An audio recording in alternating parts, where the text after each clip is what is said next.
moon, which is when we would get an eclipse of the sun, the moon actually moves above it or below the sun, so we don't actually see it. But every once in a while, these three bodies completely line up, and that's when we get an eclipse. Now, it really depends. The moon, in its orbit around the Earth, varies in distance from about 221,000 miles away from us to about 252. So there's about 30,000 kilometers difference. Now, the last full moon that we had about 2 weeks ago was one of the largest full moons because the moon was very close to us in its orbit. But in that 2 weeks, it's been gradually getting further and further away, and it's now just about at its furthest, so 30,000 kilometers further away, which means it's not big enough to actually totally cover the sun. So this is why we get the ring around the outside, just because the moon is slightly further away from us. All right, Van Blue, thank you very much indeed, Anton, for joining us at the moment. The eclipse reaches its zenith at around, we'll be talking to our correspondent in Scotland, Sue Nelson. In the meantime, let's catch up with some showbiz news from the Shetland Islands. Annular eclipses occur when the moon passes directly between the Earth and the sun, but is too far away from the Earth to cover the sun completely, creating an effect of an annulus, often described as a ring of fire around the moon's black disk. Well, I'm joined now in the studio by Anton Van Blue, an astronomer with the Greenwich Royal Observatory. Rather cloudy up in the Shetland Islands, so we might not see a great deal, I think, Anton. Fingers crossed. Yes, let's hope so. What fascinates me about these things, of course, is we take them rather for granted these days, although they don't happen that often, of course.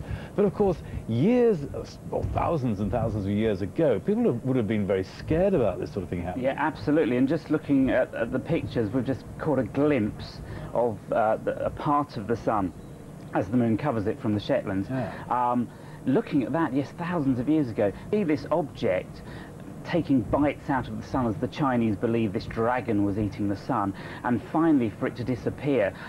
It was very astrological in the olden days, and people used to start wars off, and battles were fought because of eclipses. I guess they must have thought it was like the end of the world coming as well. Oh, absolutely, and it could have been taken as an omen or a sign of fear, so leaders would put down their people because of it, or, you know, countries have been formed because of these eclipses. As you're talking there, look, Anton, we're beginning to see something taking place. Yeah, we can really see that so the dark silhouette around the centre there, that is the silhouette of the moon. Remember, that is just slightly further away, so it's not completely covering the sun, so we're not going to get a total eclipse. And that's the ring of sunlight all the way around the outside. So remember, if you're up there, you may think, oh, I can look directly at it, but it is still very bright, that ring, that annulus ring, so you must never look at that unless you've got the proper equipment.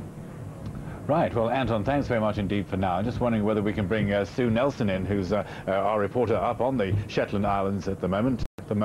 I'm being told that possibly she's just... There we are, there. I can see you now, Sue. Yes. and I was very excited there. And the clouds are moving away.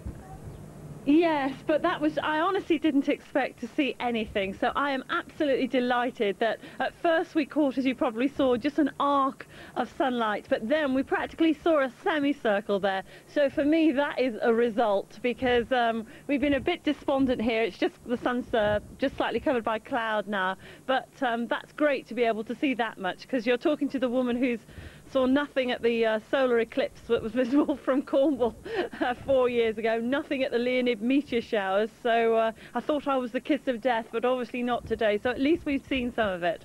So are we seeing any more, do you think, in the next few minutes or so, Sue? We could do, because even though annularity, which is the equivalent of totality, which means when the moon is completely within the sun, and we see, as your astronomer said, that ring of fire, although that only happens for 1 minute 20 seconds, you've then got over the next hour the moon passing past, you know, through the sun. It's covered it, and then it will start to move across in the other direction. So we could well see a pretty good partial eclipse. So that might be, you know, well worth seeing. I do have my filter, as you'll be pleased to hear, yeah. Because obviously it is dangerous to look at directly for any prolonged period of time. But I'm very pleased we actually did manage to see some of it.